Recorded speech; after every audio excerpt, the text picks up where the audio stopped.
Hi everyone, welcome to Gagan story time. हमारी story को last तक वॉच करना। आज का हमारा क्वेश्चन है, बहू से अपने डैश ही तो वापस लिए है, हमें कमेंट बॉक्स में बताइए। वाओ, कितना सुंदर है ये रानी हार, और इसके झुमके तो मैंने ऐसा डिज़ाइन कभी नहीं देखा मम्मी जी। क्या ये मेरे लिए है? नई नवेली बहू रिया को उसकी सास ने रानी हार दिया तो वो उसे देखकर बहुत खुश हो गई। हाँ हाँ बहू, ये तुम्हारे लिए ही तो है। ये मेरे सारे जेवर आज नहीं तो कल तुम्हारे ही तो है। तुम्हें पसंद तो आया ना? माधवी जी ने पूछा।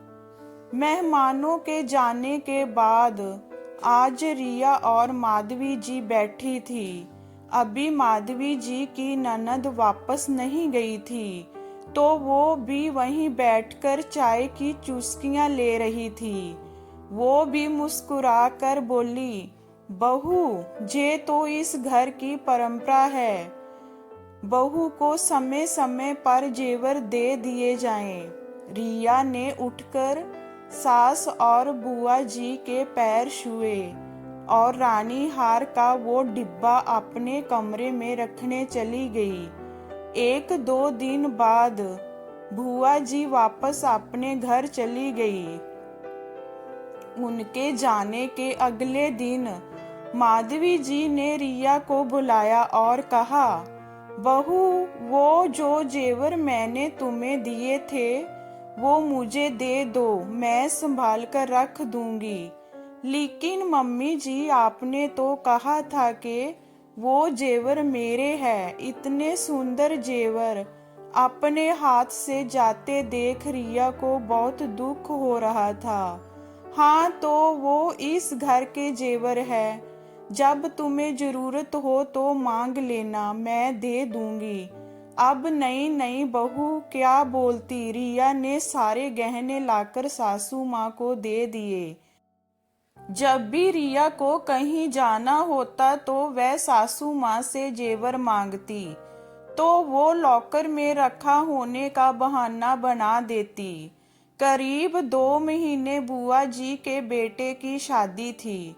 रिया शादी में गई तो बुआ जी बोली, रिया बहू, तुमने वो रानी हार क्यों नहीं पहना? उसे क्या तिजोरी में रखने के लिए दिया गया है? वो बुआ जी, मम्मी जी ने वो सारे जेवर वापस ले लिए हैं।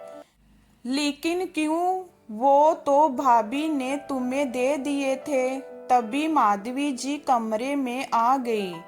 भाभी, अगर आपको बहू से वो जेवर वापस लेने ही थे तो आपने उसे दिए ही क्यों थे? दीदी, मैंने अपने दिए हुए जेवर ही तो वापस लिए हैं। जो जेवर उसके मायके से उसे मिले वो तो मैंने हाथ भी नहीं लगाया। लेकिन आपने ऐसा किया ही क्यों? आपने उसके मन से उमंग क्यों भरी? वो जेवर देकर दीदी, बहू को अपनी तरफ से जेवर देने पड़ते हैं। सबके सामने दिखाना पड़ता है कि हमने बहू को कितने और कैसे जेवर दिए।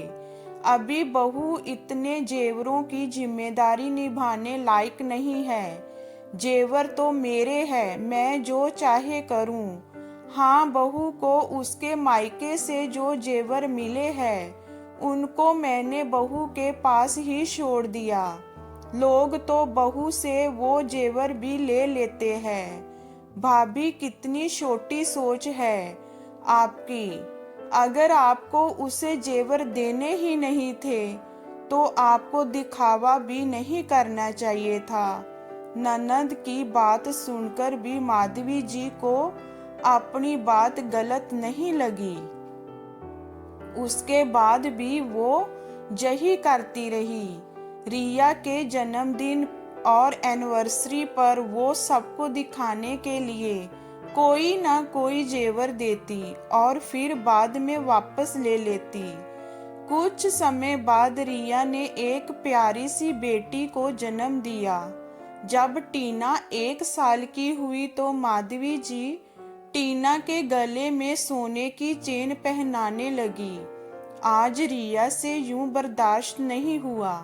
वो बोली, बस मम्मी जी, आप मुझे बहुत कुछ दे चुकी, लेकिन अब अपनी बेटी के लिए ये चेन मैं नहीं ले सकती। इतना जेवर मैं अकेले नहीं संभाल पाऊंगी। हाँ, तो मैं कब कह रही हूँ कि तू इसे संभालेगी। आज सबके सामने दे रही हूँ कि दादी का उपहार है, कल को वापस ले लूंगी। जैसे पहले भी सारे जेवर तुमसे लेकर मैंने अपने लॉकर में रख लिए हैं। माधवी जी बिना सोचे समझे एकदम बोल गई। माधवी जी की बात सुनकर सब उन्हें आश्चर्य से देखने लगे। हाँ मम्मी जी, मैं नहीं चाहती कि मेरी बेटी बड़ी होकर किसी चीज को उपहार में लेकर खुश हो और 2 दिन बाद उसे अपना उपहार वापस करना पड़े। सही कह रही है रिया।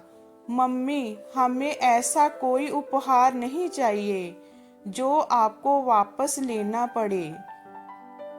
इससे अच्छा आप हमें उपहार में केवल अपना आशीर्वाद दे, जिससे कोई वापस ना ले सके। अपनी पत्नी और माँ की बात सुनकर राजीव बोला, देख लिया मम्मी, कभी कभी ज्यादा चालाकी अपने पर ही भारी पड़ जाती है। मैंने आपको ऐसा ना करने के लिए आगाह किया था, लेकिन आप नहीं मानी और आज बच्चे आपके सामने मुंह खोलने को मजबूर हो गए हैं। अभी भी वक्त है, संभल जाओ। आज ननद और अपने बेटे बहू की बातों से माधवी को अपनी गलती का एहसास हुआ। उन्होंने रिया से आगे से ऐसा ना करने का वादा किया। तो दोस्तों, ना जाने कुछ लोग दिखावे के लिए ऐसा क्यों करते हैं। क्या ऐसा करना जरूरी है? ये स्टोरी हमारी आपको कैसी लगी हमें कमेंट में बताइए। लाइक कीजिए, शेयर कीजिए एंड वॉचिंग के लिए थैंक यू।